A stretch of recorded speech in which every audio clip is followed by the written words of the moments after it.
le voyage de la langue française, un tissage de culture et d'histoire. Imaginez un voyage à travers les siècles, les continents, les peuples et les idéologies. Ce voyage, c'est celui de la langue française qui, de ses humbles débuts, s'est tissée de 1000 influences pour devenir l'une des langues les plus parlées et appréciées au monde. Mais comment est née cette langue ? Pourquoi a-t-elle cette sonorité, cette richesse lexicale ? De quelle manière est-elle devenue ce que nous connaissons aujourd'hui ? Nous allons explorer ensemble ses origines, ses transformations et l'impact qu'elle continue d'avoir. Chapitre 1. Les racines du français, le latium et les Celtes. Au départ, la langue française a des racines très profondes, mais dans un terreau étonnamment commun avec d'autres langues européennes, le latin. Avant l'arrivée des Romains, les Gaules, ce qui est aujourd'hui la France, étaient habités par des peuples celtes. Ces derniers parlaient des langues celtiques, mais avec l'invasion romaine en 52 avant Jésus-Christ, le latin a envahi la région. La romanisation a été un processus long, mais ce qu'il faut retenir, c'est que le latin vulgaire, la forme de latin parlée par le peuple, a laissé une empreinte indélébile sur la langue.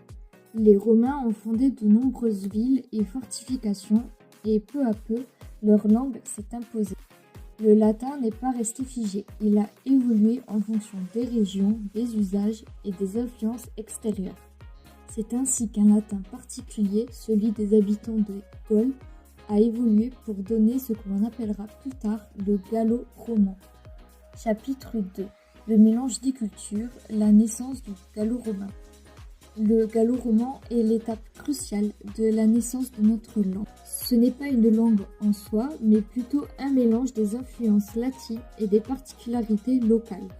En effet, les langues celtiques laissèrent une marque sur ce latin vulgaire, tout comme les autres peuples qui entraient en contact avec les Gaules, comme les Germains, les Francs et plus tard les Vikings. Chacune de ces invasions laissait derrière elle une trace dans la langue.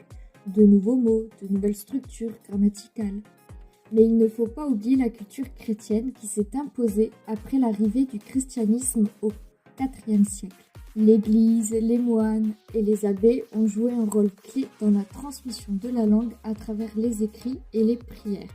Le latin ecclésiastique a continué à influencer les évolutions du gallo-roman, tout comme les réformes religieuses qui ont, parfois de manière subtile, poussé à des changements dans la structure linguistique.